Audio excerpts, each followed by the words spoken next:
श्री कबीरदास जी महाराज, माता पिता के गर्भ से जन्म नहीं हुआ उनका, कैसे प्रकट हुए? हमारे भारत के आचार्य परंपरा के एक आचार्य प्रवर, परम पूजनीय प्रातस्मरणीय अनंत श्री विभूषित श्री रामानंदाचार्य जी महाराज, जगत गुरु श्री रामानंदाचार्य जी महाराज काशी में निवास करते थे। तो जब वो अपनी कुटिया पे बैठ करके भजन करते थे तो एक ब्राह्मण परिवार का एक व्यक्ति, उसका नियम था रोज पत्र पुष्प तोड़ करके ले जाना, श्री रामानंदाचार्य जी महाराज को प्रदान करना, ताकि वो अपनी सेवा में उसको प्रयोग में ले सकें। सब लोग इधर देखो, ध्यान से सुनो, ध्यान से सुनना। नित्य पुष्प तुलसी जो पूजा की सामग्री होती थी वो चयन करके वो ब्राह्मण देवता जाते और श्री रामानंदाचार्य जी को प्रदान करते। रामानंदाचार्य जी उससे अपनी पूजा अर्चना करते। एक दिन वो ब्राह्मण बहुत अस्वस्थ हो गया, जा नहीं पा रहा था, तो उसने अपनी एक बेटी को कहा कि तुम चले जाओ। दुर्भाग्य से उसकी जो बेटी थी वो बाल विवाह उसका हुआ था और वो बालक अवस्था में ही विधवा हो गई थी, उसके पति नहीं था। पिताजी ने कहा कि बेटी आज पत्र पुष्प तुम देकर के आओ महाराज जी को। वो बालिका निकली। श्री रामानंदाचार्य जी महाराज और भी कई संतों के ऐसे नियम होते हैं कि वो माताएं बहनों से पर्दे में ही मिलते हैं, सन्मुख नहीं मिलते। तो जैसे ही बालिका आई तो एक झीना सा पर्दा लगा हुआ था सामने। उन्होंने तुरंत अंदर से कहा, लाली पत्र पुष्प नीचे से दे दो बाहर। बालिका ने पर्दे के नीचे से पत्र पुष्प दे दिए। अब संतों का नियम होता है कि जब कोई माताएं आती हैं, बहनें आती हैं, तो कुछ ना कुछ प्रसाद जरूर देते हैं। बालक आवे, माताएं आवे, बहन आवे, संत जन कहते हैं रुक जाओ, कुछ लेके जाओ। तो रामानंदाचार्य जी बोले थोड़ी देर बैठो, कुछ प्रसाद देता हूं। अपने ठाकुर जी की आराधना करके ठाकुर जी को निवेदित किए गए जो पुत्र पुष्प थे उन्हीं को लेकर के कहा, बिटिया लाओ अपना पल्लू करो, हम देते हैं प्रसाद। अब उस बालिका ने जब पल्लू किया, पता नहीं रामानंदाचार्य जी के मन में क्या आया, और वो पत्र पुष्प देते हुए कह दिया, पुत्रवान भव।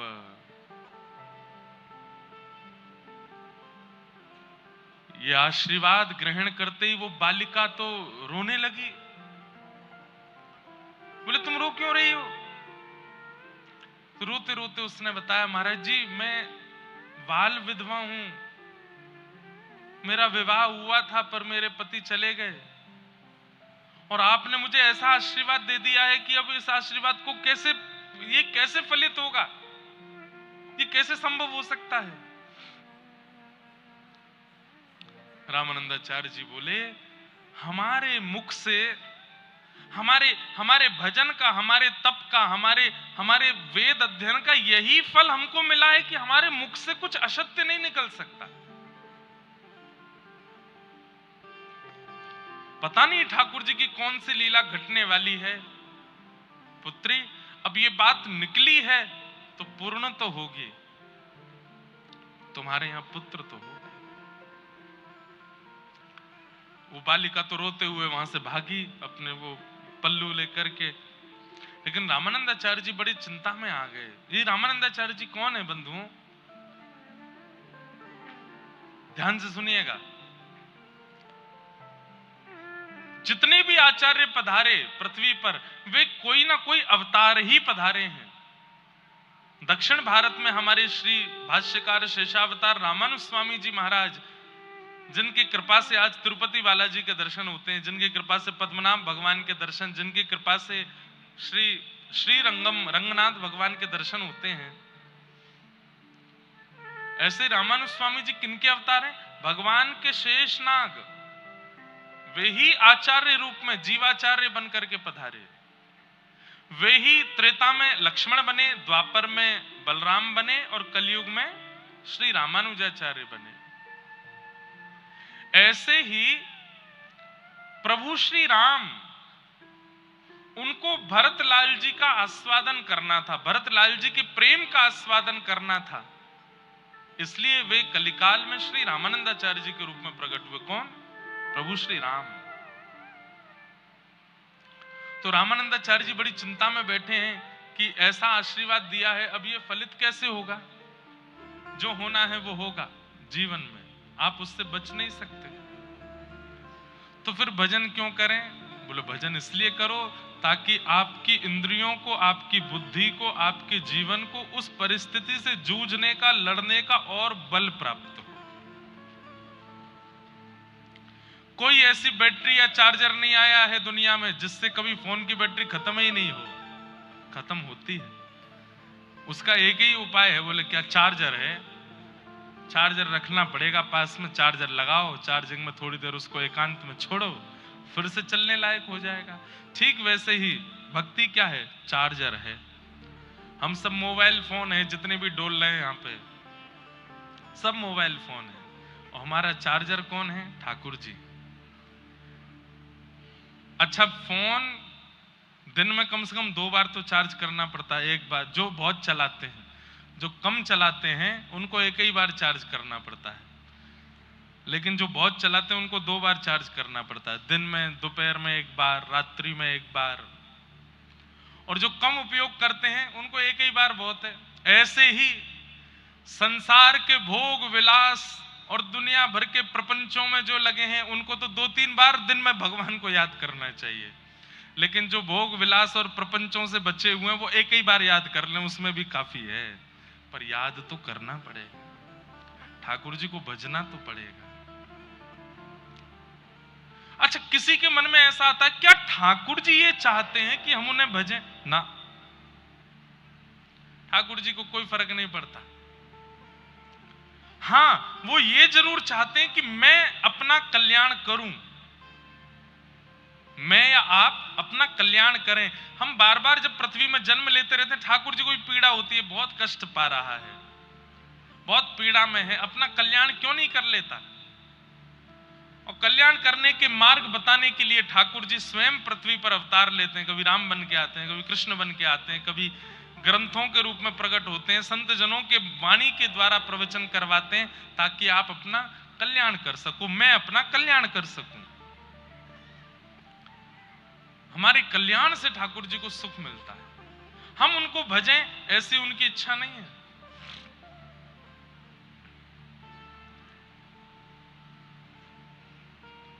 तो रामानंदाचार्य जी ने उस बालिका को पुष्प दे दिए और कह दिया पुत्रवान भव। वो तो बाल विधवा रोती हुई दौड़ी गई। रामानंदाचार्य जी बोले वाणी निकली है, पूर्ण तो होगी, अब कैसे होगी ये ठाकुर जी जाने।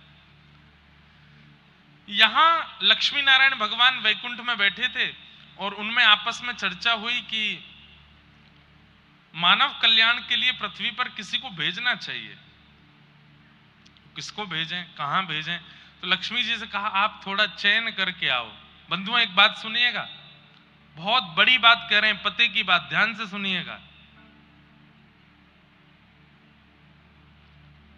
आकाश मार्ग में, वैकुंठ में, साकेत में, गोलोक धाम में जो वैष्णव भक्त जन हैं वो तैयार बैठे रहते हैं कि हम पृथ्वी पर जन्म लेने के लिए कहीं जाएं, पर उन्हें ऐसे पवित्र विचारधारा वाले माता पिता और परिवार दिखाई नहीं दे रहा आजकल कि जहां वो जन्म ले सके।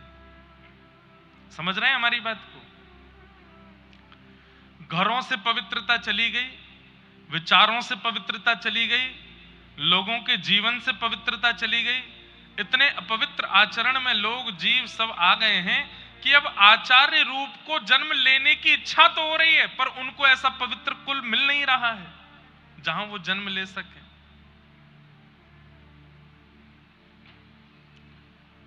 इसलिए मन को, बुद्धि को, घर को पवित्र कीजिए ताकि कोई आचार्य आपके परिवार को चुन ले और आपके घर के बालकों के विवाह के उपरांत जब उनके गर्भ में कोई संतान आवे तो वो कोई आचार्य ही आवे। ऐसी विचारधारा रखो। अब आजकल के युवा विवाह के उपरांत पहले सुनने में आता था केवल पति देव पी के पड़े रहते हैं, अब पति पत्नी दोनों पीते हैं, साथ में पीते हैं।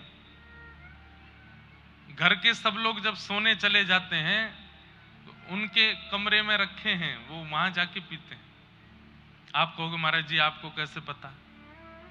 हम दुनिया में घूमते हैं, हम पूरी दुनिया में जाते हैं, घाट घाट का पानी पीते हैं, हर जगह हमको पता चल जाता है किस प्रकार के लोग हैं। भक्ति कुछ सिखाए ना सिखाए, एक चीज जरूर सिखाती है, व्यक्ति को परखना सिखा देती है भक्ति। पर्सनालिटी डेवलपमेंट होता है भक्ति करने से। आप कितने भी हाथ जोड़िए, दुल्लर तिल्लर होइए किसी रसिक के सामने, आपके मन में क्या है वो पहचान ही जाता है। अति भक्ति चोरे लक्षण। कोई खूब पांव में गिरा गिरा जा रहा है, अरे महाराज जी, आपके भीतर का चोर दिख जाता है उसको। इसलिए हम तो बहुत, और हमारी कथा में सबसे ज्यादा युवा ही आते हैं। कथाओं से अवकाश एक दो दिन का होता है तो यूनिवर्सिटी या कॉलेज में कहीं एक आध दिन का सेशन होता है, वहां जाते हैं। तो युवाओं के बीच में बैठ करके तो ऐसी ऐसी बातें सुनने को मिलती हैं, वो तो हम बता भी नहीं सकते मंच पे।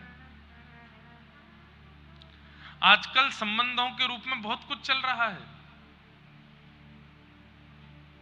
प्रेम का नाम देकर के एक व्यक्ति के साथ हैं, पर एक्स्ट्रा में भी किसी को सोच के रखा है, अगर इससे बात नहीं बनी तो ये है, इससे काम चल जाएगा। जैसे गाड़ियों में स्टेपनी होती है ना, एक टायर पंचर तो एक है साथ में। ऐसे ऐसे आज के युवा कॉलेज और यूनिवर्सिटी में पढ़ने वाले, उनकी ऐसी विचारधारा है। कहां से कोई ऋषि आपके परिवार को चुन करके जन्म ले लेगा? कहां से कोई महात्मा आपके परिवार में जन्म ले लेगा? नहीं लेगा। इसीलिए अब ऋषि परंपरा, संतों की परंपरा, भजनानंदियों की परंपरा लगभग खत्म होती जा रही है। हम आप सब भाग्यशाली हैं, हमारे आपके आज के जमाने में भी कुछ संत हैं जिनको हम देख पा रहे हैं। हमारी अगली जनरेशन को कोई दर्शन नहीं मिलने वाला है, क्योंकि अब संत बचेंगे ही नहीं, संत है ही नहीं, भजनानंदी है ही नहीं। और भारत जिस दिन संत विहीन हो गया, उसी दिन घोर कलयुग का आगमन हो जाएगा। आप अपनी उंगलियों के खाने में गिन लो, इतने संत भी नहीं हैं इस वक्त पृथ्वी पर, जिनका दर्शन, जिनका स्पर्श, जिनका प्रणाम हमें पवित्र करता हो। तो लक्ष्मी जी को ठाकुर जी ने कहा, आप पृथ्वी पर जाइए, देख करके आइए, कोई उचित परिवार हो तो वहां मैं अपने किसी भक्त को भेजूं। तब लक्ष्मी जी भ्रमण करते करते करते करते काशी पहुंची। काशी में श्री रामानंदाचार्य भगवान विराजमान थे। लक्ष्मी जी के आते ही उन्होंने कैंकर्य किया, प्रणाम किया और कहा, बड़े चिंतित हो आप, क्या बात है? तो रामानंदाचार्य जी बोले, पराम्बा जगदम्बा श्री लक्ष्मी जी, मैं ये तो नहीं कहूंगा कि मुझसे एक अपराध हुआ, पर एक ऐसी घटना आज सुबह सुबह हो गई है कि मुझे लग रहा है वो घटना पूरी कैसे होगी। बोले क्यों? बोले एक बाल विधवा कन्या मेरे पास आई थी, मैं उसे पहचान नहीं पाया और मेरे मुख से निकल गया कि पुत्रवती भव। अब कैसे पुत्र होगा? लक्ष्मी जी ने कहा, बस मैं समझ गई कैसे होगा। वही कन्या है और वही पवित्र है जिसके यहां पर ठाकुर जी का कोई भक्त आ सकता है। मुझे बताइए किसकी कन्या है? तो रामानंदाचार्य जी ने बताया, वो कन्या है, उसकी कन्या है, ऐसे बस तुरंत लक्ष्मी जी पहुंची वैकुंठ और जाके ठाकुर जी से कहा, मिल गया परिवार, मिल गई एक कन्या जहां पर आप अपने परम भक्त भागवत को भेज सकते हैं। तुरंत ठाकुर जी ने प्रहलाद जी का आवाहन किया और प्रहलाद जी महाराज से कहा, हे श्री भक्त प्रहलाद, अब आपको धराधाम पर जाना है और जाकर के जीवों का कल्याण करना है। तब प्रहलाद जी ही श्री कबीरदास जी के रूप में पृथ्वी पे आए। कैसे आए? वो कन्या जो उसकी झोली में पुष्प पत्र डाल दिए थे उसको समेट करके घर की ओर जा रही थी, रो रही थी। मैं तो मुंह दिखाने लायक नहीं बची। पिताजी वैसे ही संकोच में रहते हैं कि मेरी पुत्री विधवा हो गई, अब ये संत ने ऐसा आशीर्वाद दे दिया है, इससे तो और ज्यादा कठिन हो गया, अब मैं क्या करूं। इतने में ही क्या हुआ, उसके हाथ में जो पल्लू था वो भारी होने लगा, इतना भारी हो गया। उसने जैसे ही हटा करके देखा तो पत्र पुष्प तो अंतर ध्यान थे, वहां एक छोटा सा बालक आ गए, श्री कबीरदास। अब तो वो कन्या इतनी घबरा गई, इतनी घबरा गई, बोले अब क्या करूं मैं, ये तो और बुरा हो गया मेरे साथ, मैं किसको बताऊंगी, कैसे बताऊंगी कि ये कहां से मिला बालक। तभी एक सरोवर के किनारे वो कन्या गई और उस बालक को वहीं छोड़ दिया और ठाकुर जी से क्षमा मांगने लगी, मुझे क्षमा कर दें प्रभु, मैं इसको स्वीकार नहीं कर पा रही हूं। सरोवर के किनारे छोड़ करके दया तो आ रही थी, लेकिन लोक लाज, सबसे बड़ा रोग क्या कहेंगे लोग, किस किस को सत्य बताती घूमूंगी, क्योंकि लोगों को तो उतना ही समझना है जितनी उनकी बुद्धि है। आप कितना भी सत्य बताते रहिए, लोग वो नहीं समझेंगे जो सत्य है, लोग वो समझेंगे जो वो समझना चाहते हैं।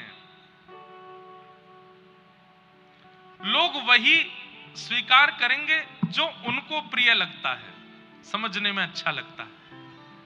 शंकर जी पार्वती जी के साथ नंदी पर बैठ करके जा रहे थे, लोग बोलने लगे बताओ बिल्कुल दया नहीं आ रही है, बेचारे भार बन करके बैठे हैं नंदी के ऊपर। शंकर जी उतर गए, पार्वती जी को भी उतार दिया, बोले लोग बात बना रहे हैं कि हम लोग नंदी पर भार बना, नीचे उतर जाओ। नंदी चल रहा है, अगल बगल में शंकर पार्वती चल रहे हैं, लोग कहने लगे बताओ वाहन है फिर भी पैदल चल रहे, कैसे पागल है।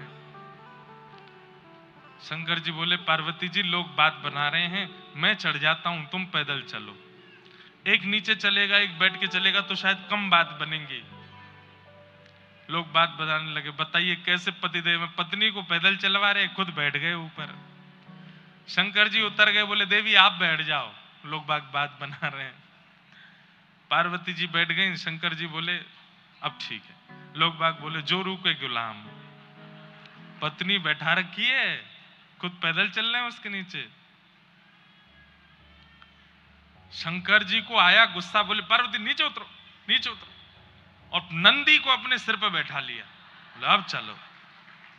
लोग बोले बताओ भलाई का जमाना नहीं रहा है, वाहन के ऊपर बैठना चाहिए, वाहन अपने ऊपर बैठा रखा है। शंकर जी बोले कहां जाए हम, तुम लोग कहीं जीने दोगे कि नहीं। तो भैया ये संसार है, इसको सत्य सुनना प्रिय नहीं है, इसको वो सुनना प्रिय है जिससे चाय गटकने में अच्छा लगे।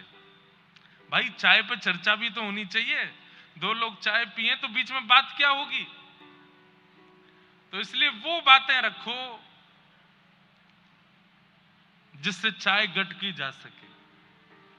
आज के लोगों को सत्य सुनना प्रिय नहीं है, आज के लोगों को वो सुनना प्रिय है जिससे उनके मन का मनोरंजन हो जाए। ऐसे हैं लोग। तो कन्या ने विचार किया कि अगर मैं इस बालक को लेकर के गई, मैं कितना भी बोलूंगी कि रामानंदाचार्य जी ने आशीर्वाद देकर के दिया, पत्र पुष्प दिए, ये अपने आप बालक आ गया, कोई नहीं मानेगा। छोड़ दिया, एक सरोवर के तट पर छोड़ दिया। वो बालक गिरता गिरता गिरता सरोवर में जा गिरा। तभी एक कमल प्रकट हुआ, कमल के ऊपर वो बालक आ गया। सर्पों ने आकर के उस कमल को घेर लिया।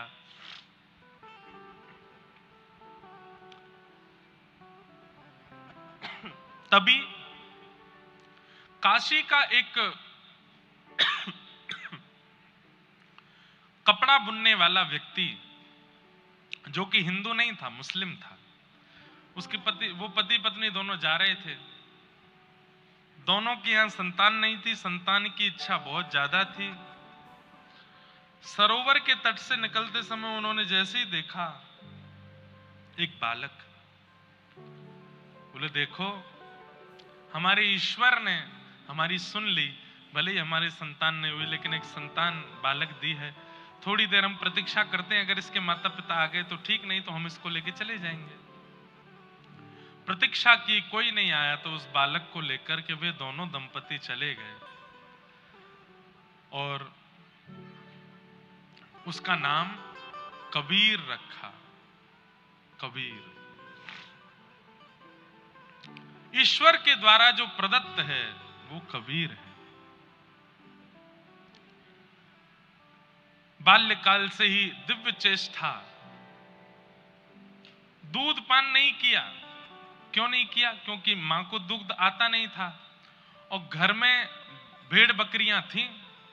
मुसलमान का घर था तो वहां कोई गैया और ये तो थे नहीं, तो उनका भी दूध नहीं पिया, भेड़ बकरियों का भी। मुख खोलते ही नहीं थे, बस नेत्र बंद, मुख बंद, और बस बैठे बैठे बस श्वास चल रही है छोटे से बालक की। माता बड़ी घबराहट में आ गई, बोले ये कुछ खाता पीता नहीं है, इसको कोई नजर गुजर तो नहीं लगी। मौलवी के पास लेकर के गए, मौलवी से जाकर के कहा आप थोड़ा झाड़ फूंक कर दो। मौलवी ने झाड़ फूंक कर दिया, फिर भी खान पान शुरू नहीं हुआ। तो उन्होंने कहा तुमको कहां से मिला बालक? तुम्हारा ही बालक है? बोले नहीं हमारा तो नहीं है, ऐसे ऐसे हमको तो एक सरोवर पे मिला। बोले हो ना हो ये किसी हिंदू का बालक है, और हो ना हो किसी तपस्या से प्रकट हुआ बालक है, इसको पवित्र वस्तु सेवन का शायद अधिकार है। तुम एक काम करो, किसी हिंदू के घर से शुद्ध वेद लक्षणा गौ माता का दुग्ध और उनके भगवान का भोग लगाया हुआ लेके आके पिलाना है इसको, पीता है कि नहीं। तो कोई जानकार हिंदू थे, उनके घर जाके कहा कि आप शुद्ध गैया का दूध का भोग लगा के हमको दो। तो हिंदू भी आश्चर्य में पड़ गए, हमारे भगवान का लगा हुआ भोग तुम क्यों पियोगे? बोले कि कुछ काम है जरूरी। तो ठीक है, गैया का दुग्ध उसका भोग लगा करके जब दिया तो दोनों पति पत्नी ने जाकर के जैसे ही कबीरदास जी के सन्मुख पधराया, नेत्र भी खुल गए, आंख प्रसन्न हो गए और तुरंत उस दुग्ध का पान कर लिया। पहली बार दुग्ध पान किया। मतलब आप एक चीज अनुभव करेंगे बंधुओं, ये तो कबीरदास हैं, पर हम सबके घरों में जन्म लेने वाले बालक भी अपने जन्म के कुछ वर्षों तक बड़े शुद्ध और सात्विक होते हैं। जैसे जब तक अन्नप्राशन नहीं होता तब तक बालक पयोव्रती होता है। पयोव्रती मतलब दूध पी करके रहने वाला पयोव्रती होता है। उसके बाद हम उसको अन्न देना प्रारंभ कर भी देते हैं तो भी 5 साल 6 साल तक उस बालक का रुझान धार्मिक ही होता है। घर में कितना भी कुछ आप गाना चला दो, संगीत चला दो, कुछ भी चला दो, ठीक है उसकी तरफ वो देखेगा जरूर, लेकिन आप मंदिर में घंटी बजाओ तो बालक के अलग ही कान खड़े होते हैं। दादी दादाजी मंदिर में पूजा करने जाते हैं तो वो बालक का रुझान उनके संग ही होता है, मंदिर जाने का होता है, मंदिर में बैठने का होता है, ठाकुर जी की आराधना देखने का होता है। लेकिन जैसे ही बालक 6-7 वर्ष का होता है फिर उसका रुझान खत्म होने लगता है। क्यों? उसका नहीं खत्म होता रुझान, हम खत्म करवाते हैं।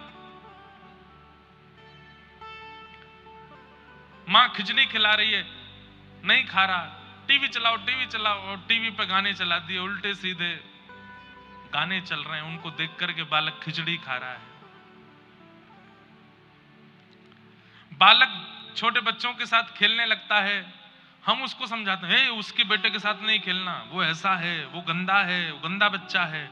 वो नहीं जानता गंदा बच्चा किसको कहते हैं, हम उसको बता देते हैं कि इसको गंदा बच्चा कहते हैं, इसको अच्छा बच्चा कहते हैं, ये अच्छी आंटी है, ये बुरी आंटी है। उसके मन में विकार थे ही नहीं, किसने डाल दिए? हमने डाले।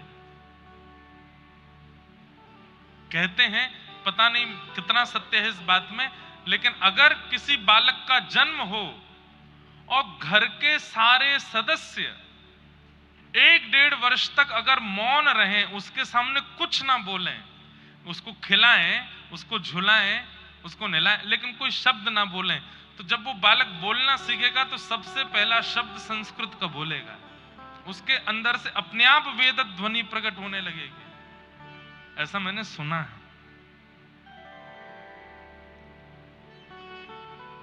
बंधुओं और विशेष रूप से माताएं बहनें, 9 महीने का प्रसव काल जब बालक गर्भ में होता है और उसके बाद 6 वर्ष तक की आयु, मतलब ये 6 वर्ष 9 महीने जितना हो सके पवित्र विचारों के साथ अगर मां रह ले और उस बालक का वातावरण आवरण सब पवित्र रखे, वो बालक देश की दुनिया की काया पलट करने वाला बालक होगा, ये निश्चित बात है। लेकिन हम लोग लाड़ प्यार में इतने रहते हैं, 9 महीने जब माता जी गर्भवती होती हैं तो घर के सब सदस्य उनकी मनवांछित वस्तु खिलाते हैं, उनको तीखा भी खिलाते हैं, मिर्च भी खिलाते हैं, उनको जो मन करता है वो खिलाते हैं, जहां मन चाहता है वहां ले जाते हैं। हम कोई प्रतिबंधित करने के लिए नहीं आए कि प्रतिबंध करो, नहीं, बिल्कुल प्रतिबंध मत करो, पर यह शास्त्रीय बात है। श्रीमद् भागवत जी के महात्म्य में बताया गया है, ये 5 काम अगर माताएं गर्भाधान के समय करें तो उनका बालक निर्मल होगा। सत्यम शौचम दया दानम एक भुक्तम तु भोजनम वर्षावद स्त्रिया कार्यम तेन पुत्रोति निर्मला। सबसे पहला, जैसे ही पता चले कि गर्भ में अब बालक है, उस दिन के बाद मजाक में भी झूठ नहीं बोलना है, झूठ बोलो ही नहीं, सत्यम, सत्य ही बोलना है। हां, पति के जीवन के ऊपर कोई बात आ जाए, परिवार को बचाने के ऊपर कोई बात आ जाए और वहां अगर एक असत्य बोलने से सब बच रहे हो तो बात अलग है, लेकिन सामान्य सामान्य सी बातों पर भी झूठ ये नहीं बोलना है। जैसे ही गर्भ में बालक आ जाए झूठ नहीं बोलना है, सत्यम। दूसरी बात शौचम, गर्भ में बालक आने के बाद जितना पवित्र हो सके उतना पवित्र रहने का प्रयास करे। स्नान करके जिस स्थान पर बैठे उसको भी पवित्र रखे, पवित्र नए वस्त्र ही पहने, पुराने वस्त्र ना पहने, क्योंकि बाह्य पवित्रता जब होती है तभी मन भी पवित्र होता है, और मन पवित्र होगा तो बालक पर उसकी पवित्रता का असर जाएगा। तो सत्यम शौचम। और तीसरा, रोज सुबह उठ करके स्नान ध्यान करके पूजा पाठ बाद में करे, पहले दान करे, अन्न दान करे, वस्त्र दान करे, वस्तु दान करे, रोज दान करे। जब तक बालक का जन्म ना हो माताजी रोज दान करें। हम कह रहे हैं 1 रुपया भी जाए लेकिन जाना उनके हाथ से चाहिए, दान के रूप में।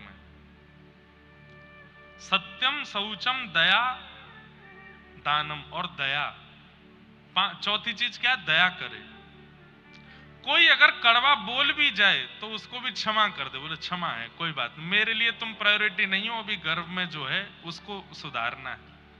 दया करे, सब पर दया, क्रोध नहीं, आक्रोश नहीं। और कई लोग होते हैं वो क्रोध नहीं रोक पाते अपना, ऐसी माता जी डायरी रखें, किसने आपके साथ कब क्या किया उसमें लिख दो, बोले 9 महीना बाद बताऊंगी तुझे तो अभी क्रोध नहीं करूंगी। उस समय क्रोध नहीं करना है, और उस समय तुरंत लंबी लंबी सांस लो, जिससे आपको अच्छा लगता है वो अच्छा लगने वाला का क्रोध नहीं आना चाहिए। सबसे ज्यादा गर्भ के बालक की बुद्धि को विकृत यदि कोई करता है तो वो मां का क्रोध। जब गर्भ में बालक होता है उस समय क्रोध ना आवे। सत्यम शौचम दया दानम। और 5वां थोड़ा कठिन है, लेकिन डॉक्टर से प्रिस्क्रिप्शन लिखवा करके घर के बड़े लोगों की आज्ञा लेकर के अगर ये 5वां भी हो सके तो करना चाहिए। एक भुक्तम तु भोजनम, बहु व्यंजन एक ही बार पावे दिन में, बाकी ज्यादा से ज्यादा सात्विक आहार, पौष्टिक आहार और फल का सेवन करे। मतलब रोटी सब्जी दाल चावल जो ये विकार उत्पन्न करने वाली सामग्री हैं, ये एक ही बार पावे। इसके अलावा जो पाने की सामग्री रहे दिन भर में पौष्टिक हो। डाइटिशियन से पूछ के, डॉक्टर से पूछ के, अन्न सेवन ज्यादा ना हो। अब डॉक्टर कह दे कि नहीं नहीं खाना ही पड़ेगा तो फिर कोई बात नहीं है, नहीं तो एक भुक्तम तु भोजनम। अगर किसी माता जी ने 9 महीने तक इन नियमों का पालन कर लिया तो भागवत जी के महात्मा में कहते हैं तेन पुत्रोति निर्मल, उनका पुत्र और उनकी पुत्री सामान्य नहीं होगी। बंधुओं देखो, लोक प्रसिद्धि होना सामान्य बात है, जग प्रसिद्धि होना सामान्य बात है, लेकिन संतों में और ठाकुर जी के भाव में तुम्हारी प्रसिद्धि होना यह विशेष बात है। कौन जानता है आपको? बोले मुझको इतने लोग जानते हैं, मेरे इतने फॉलोअर्स हैं, मुझे राष्ट्रपति जानते हैं, प्रधानमंत्री जानते हैं, मुख्यमंत्री जानते हैं। ठाकुर जी जानते हैं तुमको? नहीं जानते, ठाकुर जी नहीं जानते। उनमें प्रसिद्ध होना ये विशेष बात है। कोई जाने ना जाने, ठाकुर जी जानते हैं तो सब काम बढ़िया है। आज कबीर दास हैं, दुनिया के प्रधानमंत्री आएंगे चले जाएंगे, राष्ट्रपति आएंगे चले जाएंगे, मुख्यमंत्री आएंगे चले जाएंगे, लोग उद्योगपति आएंगे चले जाएंगे, कभी कोई देश बड़ा बनेगा, कभी कोई देश छोटा बनेगा, लेकिन कबीरदास की गाथा चलती ही रहेगी, मीराबाई के चरित्र चलते ही रहेंगे दुनिया में। सूरदास जी के चरित्रों को कोई रोक नहीं सकता, ये 1000 साल बाद भी गाए जाएंगे। क्यों? क्योंकि ये ठाकुर जी के लोक में प्रसिद्ध हैं, ये ठाकुर जी में इनकी प्रसिद्धि है। आप कहोगे महाराज जी आजकल मॉडर्न जमाना है, आजकल लोग इतना भक्तों को नहीं जानते। हम एक नाम बोलेंगे, हो ही नहीं सकता कि कोई जानता ना हो। स्वामी विवेकानंद, कौन नहीं जानता उनको? वो फिलोसफर बाद में हैं, बुद्धिमान बाद में हैं, वो भक्त पहले हैं। स्वामी विवेकानंद, रामकृष्ण परमहंस, कौन नहीं जानता उनको? सब जानते हैं। अगर कल लगा मुझको तो स्वामी विवेकानंद जी का भी चरित्र सुनाएंगे, कैसे वो भक्त थे, कैसे, क्योंकि आज के युवाओं को बहुत प्रेरणा मिलती है स्वामी जी के भाव से। तो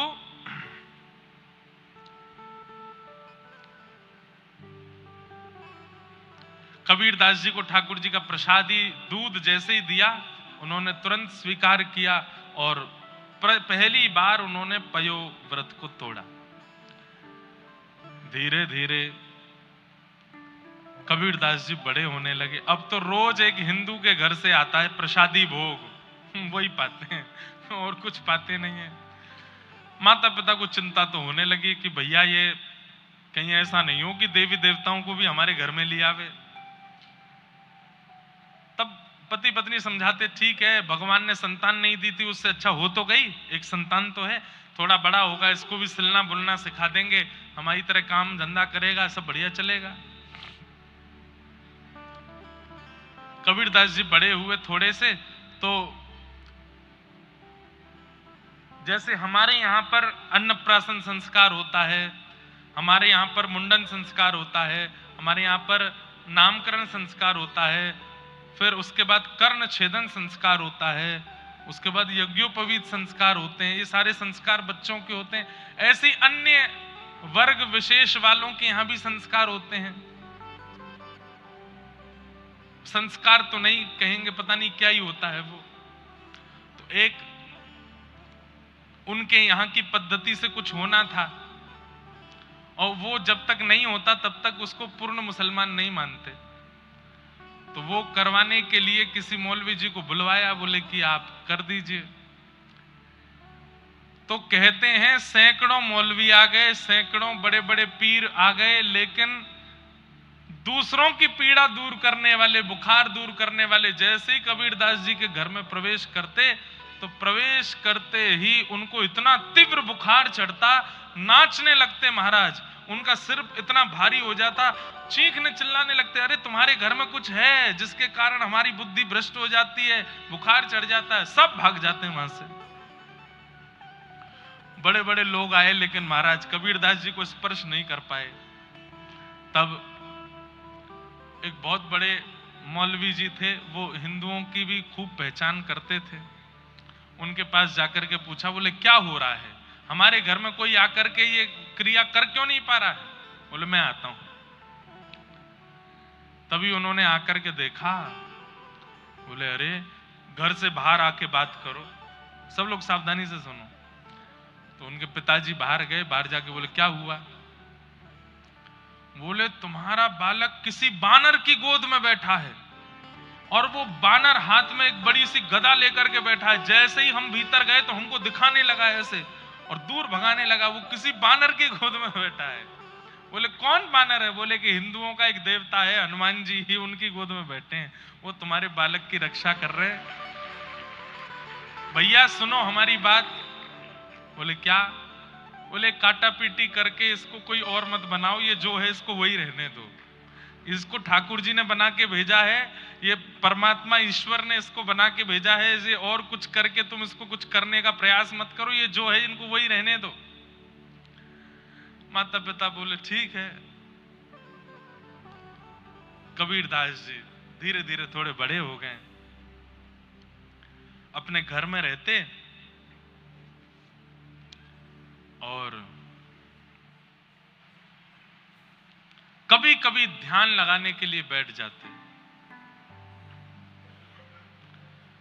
एक दिन माताजी चक्की पीस रही थी, उसमें गेहूं डाल रही थी।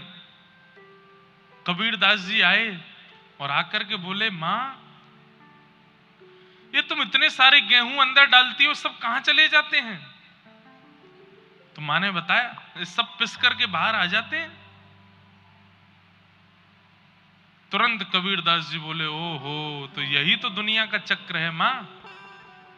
ये दो पाटे हैं और इन दो पाटों के बीच में तुम जितने गेहूं डालते हो सब पिस करके आटा बन जाते हैं। ठीक वैसे ही मैया, ये आकाश भी ऊपर वाला पाटा है, पृथ्वी नीचे वाला पाटा है। इन दोनों के चक्र में मैं, आप और ये पूरी दुनिया पिस रही है मां। हम सब पिसने के लिए आए हैं यहाँ पर, कोई नहीं बचेगा। एक दाना भी अगर इस पाटे के अंदर चला जाता है तो पिस करके ही निकलता है। पिसना मतलब दुख, दारिद्र, संकट, कष्ट ये होंगे ही होंगे जीवन में। जन्म लिया है पृथ्वी पर और इनसे कोई बचा हुआ है ऐसा कोई व्यक्ति नहीं हो सकता। सबके जीवन में कष्ट, दुख, दारिद्र, पीड़ा सब आता है। तभी मां बोली नहीं, कुछ दाने बच जाते हैं। बोले कौन, कहां है मां? मुझे तो सब पिसे हुए दिख रहे हैं। तो मां ने पाटे उठा करके दिखाया तो बीच में एक लोहे का कुछ डंडा था, उसके नीचे 2-3 दाने बच गए। बोले ये बचे हुए। तुरंत कबीरदास जी के नेत्र सजल हो गए। बोले कि मां अब मैं समझ गया। बोले क्या? इस पृथ्वी रूपी चक्की में सब आते हैं, आकाश और पृथ्वी के चक्के में सब पिसते चले जाते हैं, लेकिन ये बीच में एक लोहे का तंतु है, इसके नीचे जो छुप जाता है उसको ये पृथ्वी और ये आकाश और ये सब पिसा नहीं पाते। ये तंतु ही श्री गुरुदेव के चरणारविंद हैं।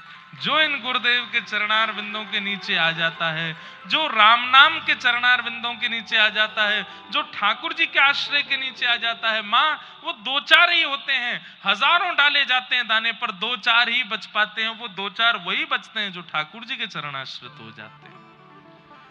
चलती चाकी देख के देत कबीरा रोए, 2 पाटन के बीच में साबुत बचा न कोई।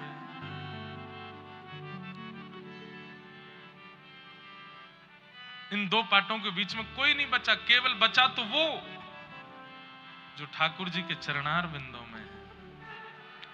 कबीरदास जी ने जब देखा कि सब पिस गए हैं, लेकिन जो उस चक्की के भीतर एक लकड़ी के नीचे अब छुप जाता है या आश्रय ले लेता है, उसको कोई नहीं पीस पाया। इस संसार में पिसना सबका निश्चित है, सबको पिसना पड़ेगा, लेकिन गुरुदेव और ठाकुर जी का आश्रय जो व्यक्ति ले लेता है वो चक्की के अंदर आता है लेकिन पिस नहीं पाता है। चक्की के अंदर पिसने का अभिप्राय क्या है, तात्पर्य क्या है? पूर्ण रूपेण इस संसार के बंधनों में बंध जाना ही चक्की में पिसना है। अब देखो, एक बात आपको बहुत पते की बता रहे हैं, इधर देखो सब लोग ध्यान से सुनो। कई लोग कथा में बैठे हैं वो लोग जब कथा के भाव सुनते हैं तो उनके मन में आता है कि ये महाराज जी 25 साल पहले क्यों नहीं आए हमारे जीवन में। 25 साल पहले हमने ये बातें सुन ली होती तो फिर बहुत कुछ सुधर गया होता। अब तो हमने ये भी बंधन कर लिया, अब तो हमने वो भी बंधन कर लिया, इतना कुछ बिगाड़ लिया, अब तो कुछ समझ ही नहीं पा रहा है। इसका मतलब क्या है? जिनके मन में ये भाव आता है ना कि यार 25 साल पहले हो जाता तो बढ़िया रहता, तब थोड़े समझ जाते हम। हमें कोई इतनी बातें बता देता, इतना समझा देता, इतना व्यवस्थित कर देता, तो हम शायद इतने बिगड़ ना पाते। पर वास्तविकता यह है, जो ऐसा सोच रहे हैं वो पिस चुके हैं। अब कोई चारा नहीं है, अब पिस गए आप। पर जितने युवा भाई बहन बैठे हैं कथा में, अब उनके माता पिता कहते हैं भाई तू तो समझ सकता है, तू तो संभल सकता है अभी भी, लेकिन युवाओं के ऊपर अलग ही रंग चढ़ा होता है। ठीक है, हमें मत समझाओ, हम देख लेंगे, हमें जो करना है। पर आगामी 25 साल बाद जो आज कथा युवा सुन के जा रहे हैं, वो भी यही कहने वाले हैं कि यार उस समय मान ली होती बात तो इस संसार चक्र में हम भी बच गए होते। बहुत तगड़ा चक्र है और इसमें पिस ही गए हैं। और इसका उदाहरण दें, महाभारत युद्ध में कौरवों के पिताजी, क्या नाम है उनका, क्या नाम है? धृतराष्ट्र। धृतराष्ट्र को किसी ने जाकर के समझाया कि तुम जो कर रहे हो वो अधर्म है। तो धृतराष्ट्र क्या उत्तर देते हैं कि जानामि धर्मम न च मे प्रवृत्ति, जानाम्य धर्मम न च मे निवृत्ति। मैं जानता हूं कि धर्म क्या है और मैं जानता हूं कि अधर्म क्या है, पर जानते हुए भी कि ये धर्म है, मैं पता नहीं क्यों कर नहीं पा रहा हूं, और जानते हुए कि जो कर रहा हूं वो अधर्म है, उसको छोड़ नहीं पा रहा हूं। और अब बहुत देर हो चुकी है, अब मैं इस चक्र से निकल नहीं पाऊंगा, अब तो नाश होकर के ही मेरा कल्याण होगा। इसका मतलब क्या है? वो जानते थे कि अब मैं फंस गया हूं इस संसार चक्र में, अब तो पिस करके ही निकल पाऊंगा बाहर। कुंभकर्ण जब समझाते हैं रावण को, तो कुंभकर्ण कहते हैं भैया तुमने संतों के यज्ञ में विघ्न किया, तुमने ऐसा किया वैसा किया, यहां तक भी बात ठीक थी, लेकिन किसी की पर स्त्री का अपहरण किया, ये अच्छा नहीं किया भैया, ये अच्छा नहीं। अगर आप युद्ध जीत भी गए तो भी इसका परिणाम लंका को भोगना पड़ेगा, आज नहीं तो कल, कल नहीं तो परसों। भैया ये काम आपने अच्छा नहीं किया। तब रावण कहता है मैं जानता हूं कि मैंने अपराध किया, लेकिन मैं इतने अपराध कर चुका था कि इसके अलावा कोई और उपचार नहीं था अपना उद्धार करवाने का, इसलिए सीता जी का हरण करके आया ताकि राम जी आए और आकर के मेरा वध करके उद्धार करें मेरा। नहीं तो मेरे उद्धार का और कोई रास्ता मुझे दिख नहीं रहा है। क्यों? पिस गया हूं मैं भी संसार में। अब मैं अगर ये सोचूं कि भाई रावण तू बद्रीनाथ चला जा, अब जाके भजन कर ले, तू गंगा तट पर जाके, अब ये हो नहीं पाएगा। अब तो एक ही उपचार है कि मैं इतना क्रूर हो जाऊं कि ठाकुर जी को आना पड़े मेरा वध करने। तो कई लोग ऐसे हैं जिनकी आयु निकल गई हाथ से, 40, 50, 55, 60 के हो गए। कभी कभी कथा सुन के बड़े दुखी हो जाते हैं। क्यों? महाराज जी 25 साल पहले हमको किसी ने नहीं बताई ये बातें, नहीं तो हम समझ जाते। 30 साल पहले कथा सुन ली होती तो शायद हमारा जीवन परिवर्तित हो चुका होता। अब करके क्या फायदा? अब तो घर में आग लग चुकी है, अब तो घर में आग लग चुकी है, अब कुआं खोद करके क्या फायदा?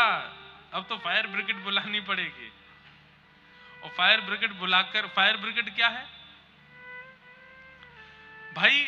घर में आग लगनी शुरू हो जाए और घर में कुआं ऑलरेडी है तो बुझाया जा सकता है, लेकिन घर में आग लगनी शुरू हुई, तुम कुआं खोदना शुरू करो तो जल के राख होगा वो। तब तो फायर ब्रिगेड ही बुलानी पड़ेगी। वो क्या है, अंत राम कही आवत नहीं। अब तो उम्र निकल गई भैया, अब बदल नहीं सकते। अब तो एक ही प्रयास करो कि अंतिम श्वास में राम नाम निकल जाए मुख से, अंतिम क्षण में भगवान नाम, अंते नारायण स्मृति, वही आपका उद्धार कर पाएगा। पर युवाओं के पास, बालकों के पास अब भी समय है, वे सुधर जाएं, अपने विचारों को, अपनी क्रियाओं को, अपनी मनस्थिति को पवित्र कर लें, अपने आहार विहार आचरण को शुद्ध कर लें। मैं ऐसा नहीं कहता कि वो कॉलेज के फंक्शन, यूनिवर्सिटी के जो बड़े बड़े फेस्ट होते हैं उनमें जाओ, बाहर से सबको ऐसा दिखाओ कि भाई तुमसे ज्यादा संसारी कोई नहीं, पर अंदर से परम वैष्णव रहो, परम भक्त रहो, शुद्ध आचरण, शुद्ध बुद्धि का पालन करो।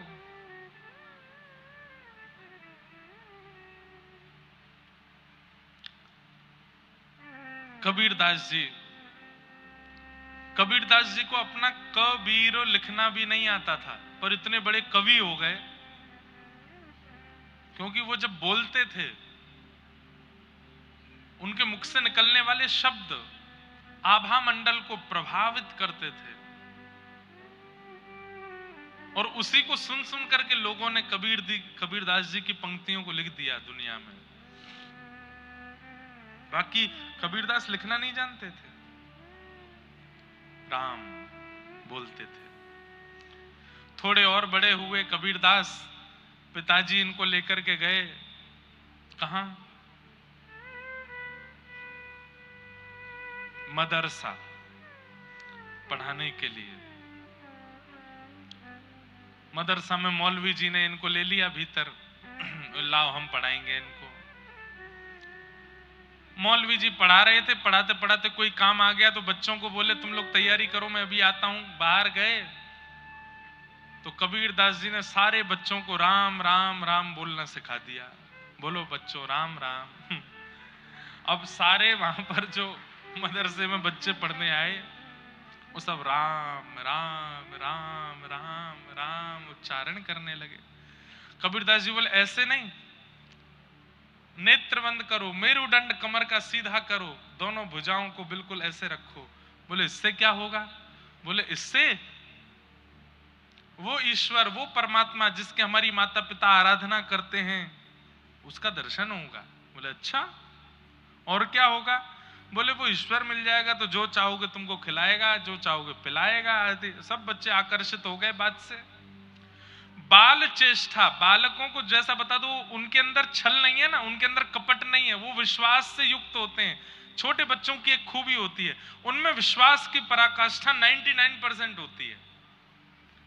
उनको अगर बोल दो तू सो जा, शाम को तुझे बाजार लेके जाएंगे, तो सो जाएगा, क्योंकि विश्वास इतना करते हैं वो। देख तू खा लेगा ना, हाँ तू खा लेगा तो फिर तेरे को कल वो वाला टॉय दिलाएंगे, तो तुरंत खा लेता है।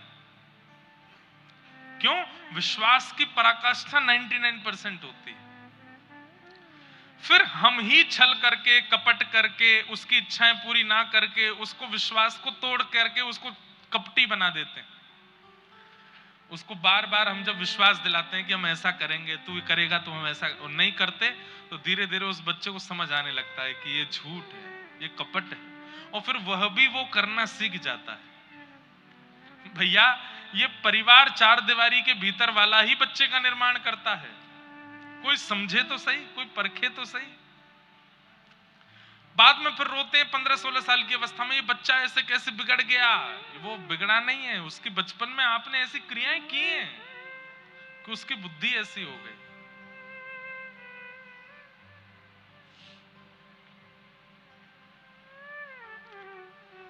बाल चेष्टा, छोटे बालक जब समझने वाले होने लगते हैं ना, 1-2-4 वर्ष के, उस समय जितना हो सके आध्यात्मिक चर्चाएं उनके सामने करो, ठाकुर जी की चर्चाएं सुनाओ।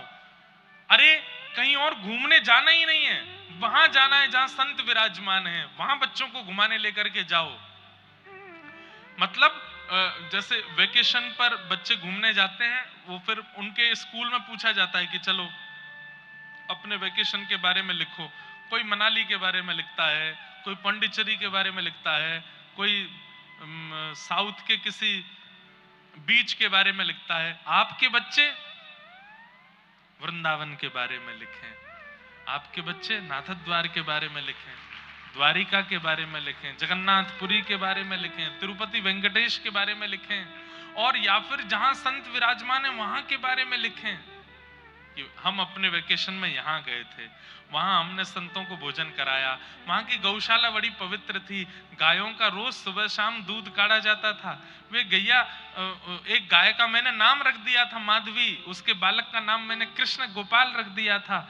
ऐसे बच्चे लिखा करें, कितने सात्विक हो जाएंगे वो बालक। एक बालक को मैं जानता हूं, उसका जन्म हुआ हवाई अमेरिका में,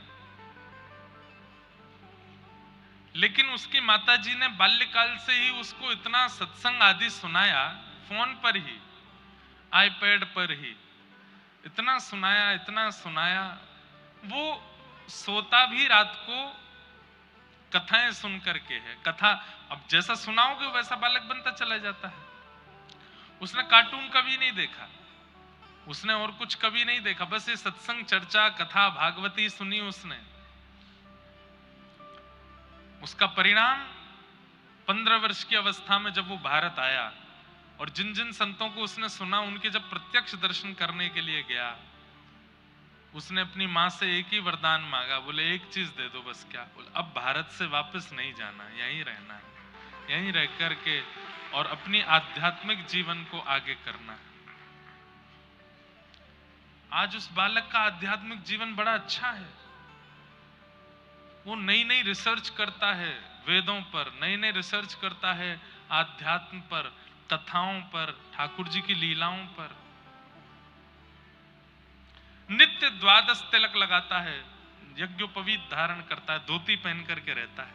15-16 वर्ष का है बस। वेदों की ऋचाएं उसको याद है। उसके पीछे कारण केवल और केवल बाल अवस्था से जो उसने सुना, जो उसने देखा, ऐसे विषम देश में रहने के बाद भी उसका इतना सुंदर निर्माण हो गया। तो बाल चेष्टा, कबीरदास जी तो भगवान के द्वारा भेजे गए भक्त हैं, इसलिए उनके निर्माण की आवश्यकता नहीं है। चिते चिताए आते हैं मोर, तो कबीरदास तो चिते चिताए हैं। कल 3 प्रकार के भक्तों की चर्चा और करूंगा मैं, जो ठाकुर जी के द्वारा भेजे जाते हैं, जो यहां आकर के स्वयं बन जाते हैं, या जो पूर्व जन्म के कृत्य से इस जन्म में भक्त होते हैं। उन तीनों की चर्चा कल मैं करूंगा, कैसे कैसे होते हैं। उससे यह पता चलेगा हम कौन से हैं, हम भेजे गए हैं कि पूर्व जन्म के कारण हैं, या इस जन्म में ही हम बन रहे हैं, ऐसा कुछ भाव। तो कबीरदास जी ने जाकर के सारे बालकों को राम राम सिखा दिया। थोड़ी देर बाद मौलवी जी आए, आकर के बोले हाँ जी, सब बालकों जो तालीम हमने तुमको दी सुनाओ। सब बालक बोले राम राम राम राम राम राम राम राम, जय सिया राम, जय श्री राम, जय सिया राम। उछल उछल के नाचने लगे, कीर्तन करने लगे। मौलवी जी तो अपनी टोपी पकड़े, दाढ़ी खींचे, ये क्या हो रहा है? पूरे मदरसे में महाराज हल्ला मच गया। कौन सिखा करके गया तुमको ये काफिरों के भगवान का नाम क्यों बोल रहे हो? बोले इसने सिखाया। बोले किसने? पहला दिन है विद्यालय में। कौन है? बोले कबीर। कबीरदास जी के पिताजी लेने के लिए आए। मौलवी जी पहले ही बाहर ही खड़े थे कबीर का हाथ पकड़ के। पिताजी बोले क्या बात है आप? बोले इसको ले जाओ, जीवन में कभी मत भेजना यहाँ पे, इसको पढ़ाना ही नहीं है हमको, हम पढ़ा ही नहीं सकते, हम तुम्हारे हाथ जोड़ रहे हैं, इसको लेके जाओ यहाँ से। बोले इसने किया क्या? बोले ये खुद सीखने आया, ये पहले दिन में इसने पूरे मदरसे में सबको राम राम सिखा दिया। एक दिन में जब इतना कर सकता है तो ये 1 आध साल पढ़ लिया यहाँ पे, तो ये तो यहाँ भीतर से सब भगवाधारी बना के निकालेगा। इसको लेके जाओ यहां से। पिताजी नाराज हो गए कबीरदास पर। अरे तू घर में कर ले जो तुझको करना है, कम से कम हमारी जगत बदनामी तो मत करवा।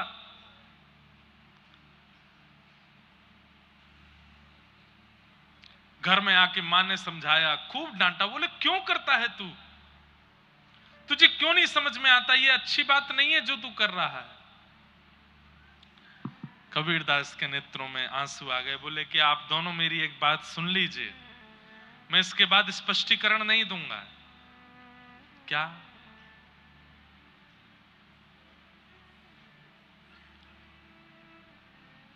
माई मोहे एक राम सो काम, माई मोहे एक राम सो काम। झूठो है सारा जग कितना, झूठा है सारा जग कितना, झूठा है सारा जग कितना, झूठा है सारा जग कितना। यहाँ नहीं है कोई अपना, यहाँ नहीं है कोई अपना। माई मेरे एक राम सो काम, माई मेरे एक राम सो काम। जब कबीरदास से बोलने लगे, खड़ी खड़ी इनकी मां रोने लगी, और वो बात मुख से निकलने लगी जो कभी कोई मां अपने बालक के लिए नहीं सोच सकती। क्या?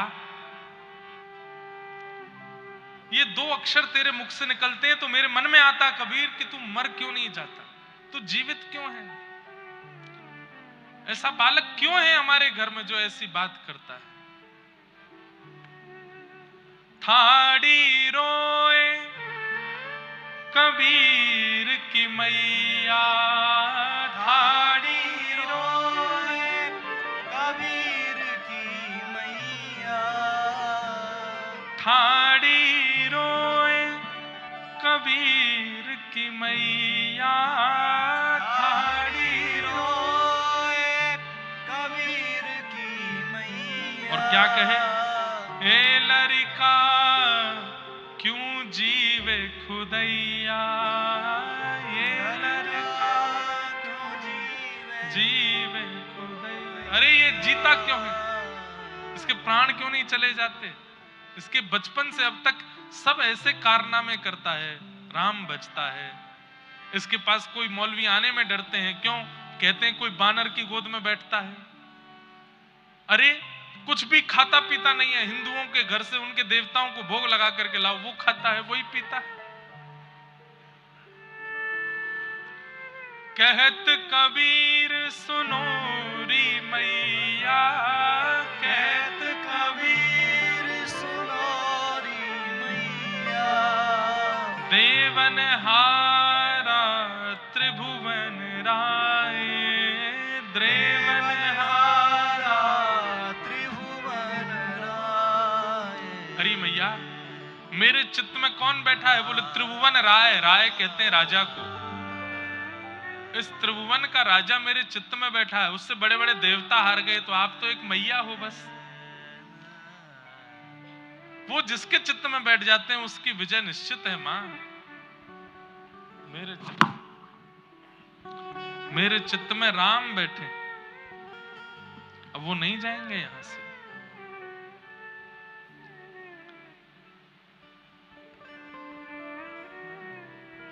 राम।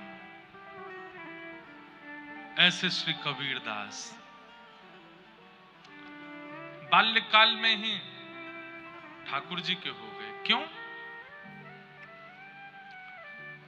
क्योंकि ठाकुर जी ने ही भेजा है। अच्छा, सूरदास जी के पद, मीराबाई के पद, अन्य अन्य भक्तों के पदों में आपको लीलाओं के दर्शन होंगे। ठाकुर जी की लीला, ठाकुर जी के रस का आस्वादन होगा।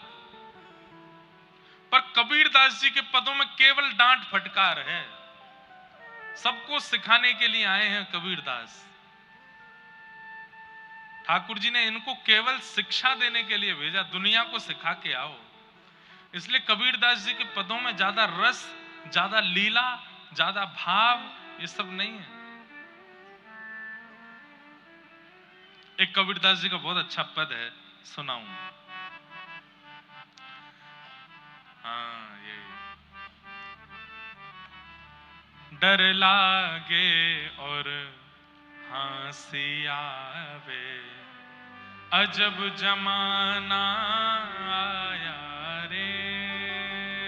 डर लागे और हंसी आवे, अजब जमाना आया रे।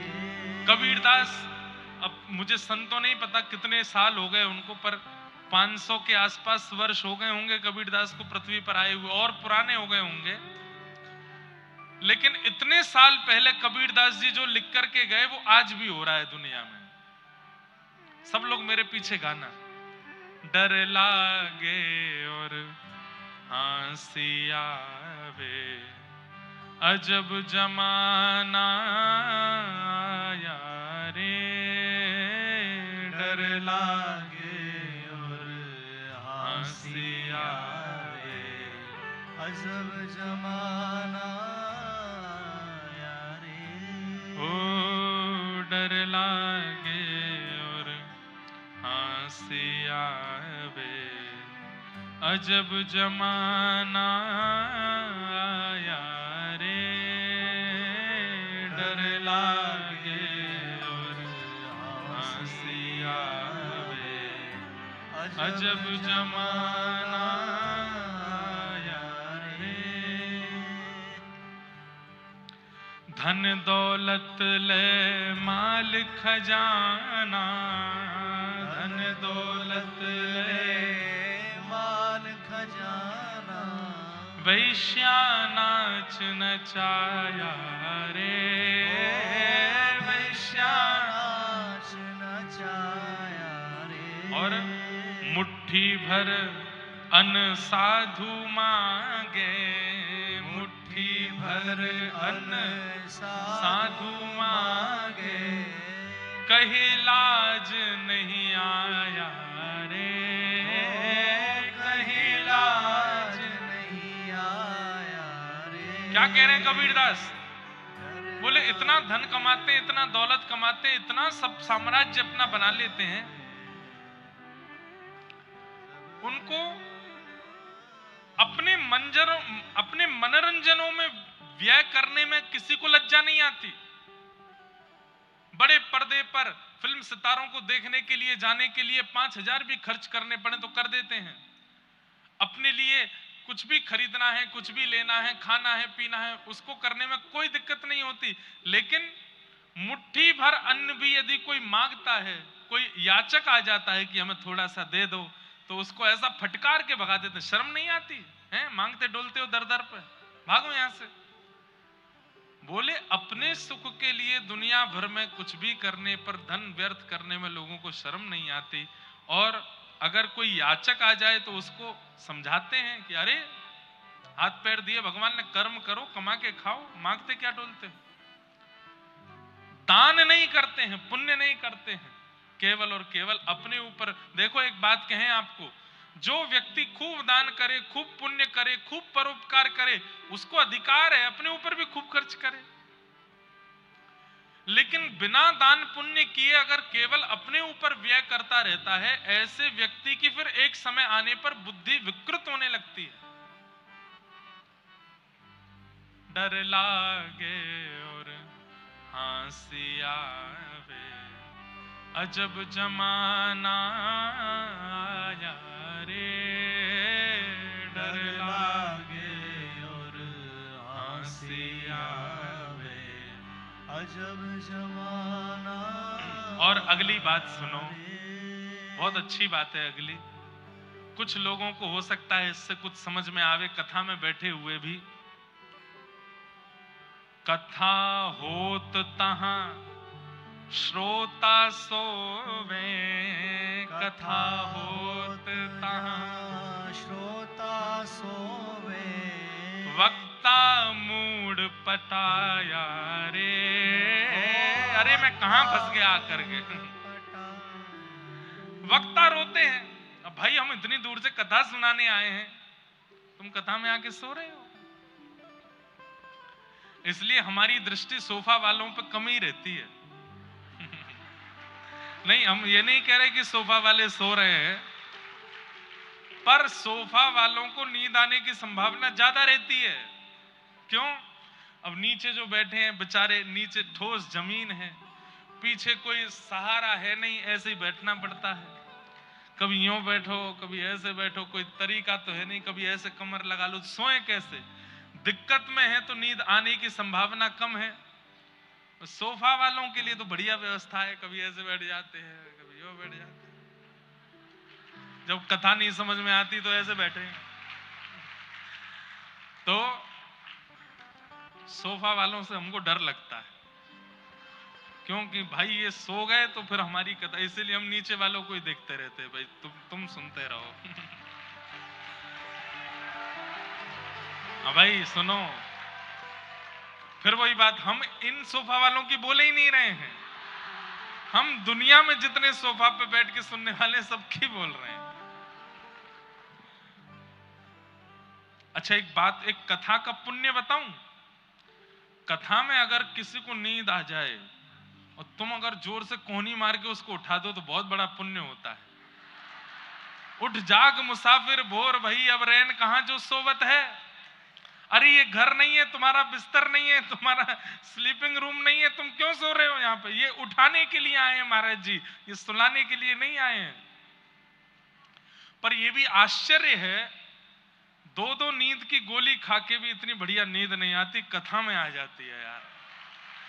कथा में व्यास जी बोल रहे हैं, साथ साथ संगीतकार कोई ढोल बजा रहे हैं, यहाँ पे महाराज ढोलक पीट रहे हैं छोटे से हाथन से,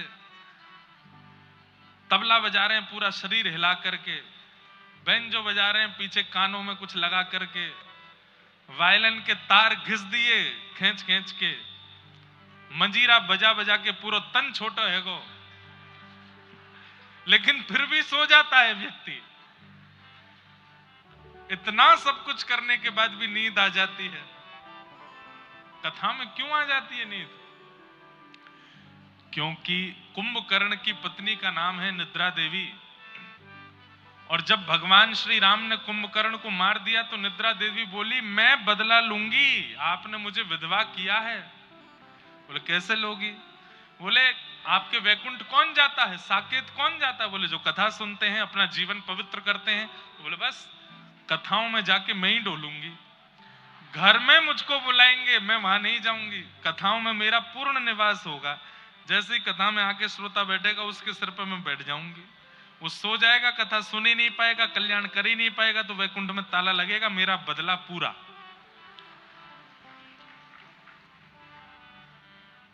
भगवान बोले हम भी तुमसे बदला ले लेंगे क्या? हम व्यास जी से कहवा देंगे कि जो सोए उसके बगल वाला अगर कोहनी मार के उठाए तो उसको पुण्य मिलेगा। तो बोले बगल वाले तो उठाएंगे, तो किसी को सोने ही नहीं देंगे। चेन्नई में कोई नहीं सोया अभी तक, सब जागे ही हैं। वैसे एक बात बोले, हमारी कहीं भी कथा होती है सोने वाले लोग कम ही आते हैं, पर दो चार लोग हैं उनकी आदत ही बन गई है, 25 साल से कथाओं में सो ही रहे हैं, तो वो तो सो ही जाते हैं, फिर उनका क्या करें। पर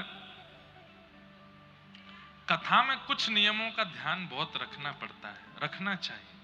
सबसे पहला, वक्ता जब आके बैठे और जब तक बैठे हैं वो जैसे हैं वैसे ही हमको रहना चाहिए। वो पानी नहीं पीते तो हमको भी नहीं पीना चाहिए, वो अपने एक आसन पर बैठे तो हमको भी एक ही आसन पर रहना चाहिए, वो हिलते डुलते नहीं है तो हमको भी नहीं हिलना डुलना चाहिए, वो फोन नहीं चला रहे हैं तो हमको भी नहीं चलाना चाहिए। वक्ता जो करे वो ही श्रोता को करना चाहिए, वक्ता जो नहीं करे वो नहीं करना चाहिए।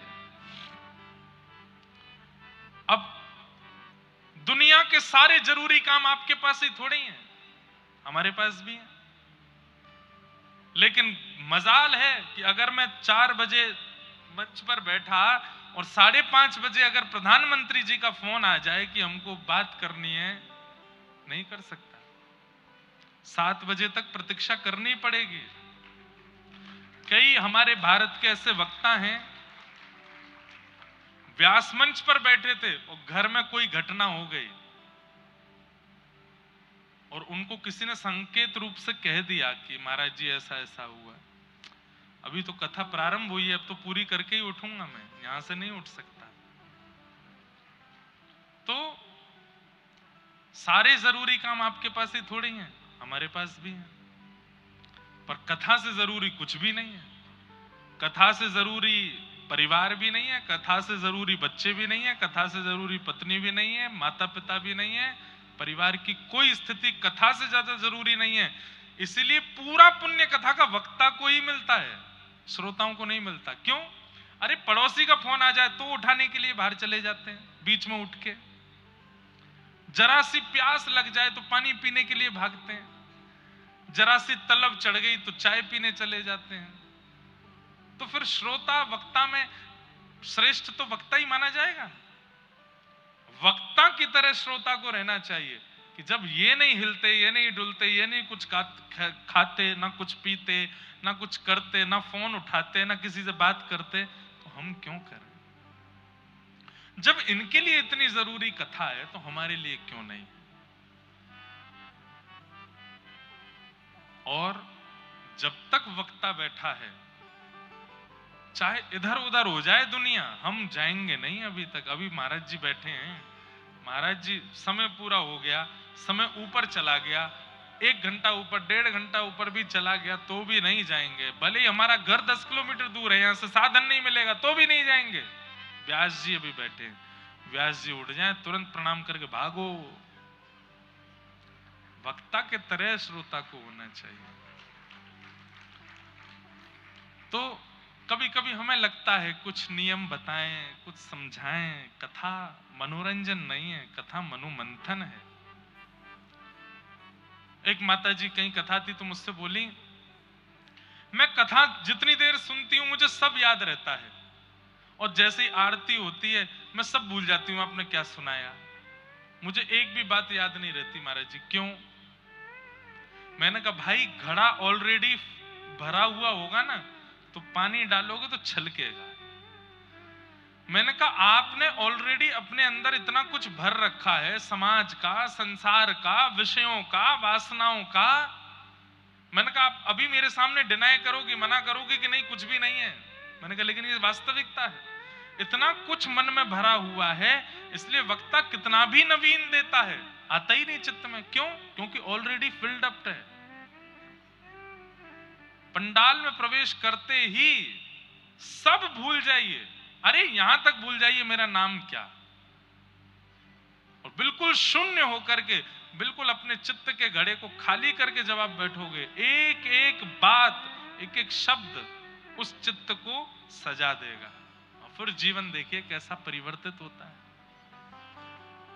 पर हम ऑलरेडी कथा में कोई इसलिए आया क्योंकि निमंत्रण दिया गया है, जाना तो पड़ेगा, मुंह दिखाई करनी है। कोई इसलिए आया है, 4 घंटा घर पे बैठ के क्या करेंगे, वही सुनियाओ कथा, मन तो लगना नहीं है। कोई इसलिए आया है कि कथा के बाद भोजन मिलेगा। कोई इसलिए आया है कि अपने परिवार और मित्रों को मुझे दिखाना है कि मैं भी धार्मिक हूं, देखो मैं भी कथा सुनता हूं या सुनती हूं। अरे इन सब के लिए कथा में नहीं आना है, कथा में केवल एक ही भाव के लिए आना है कि हम ठाकुर जी से, ठाकुर जी के हो जाएं और ठाकुर जी हमारे हो जाएं, बस, और कुछ नहीं। इसके लिए हमें कथा में आना है।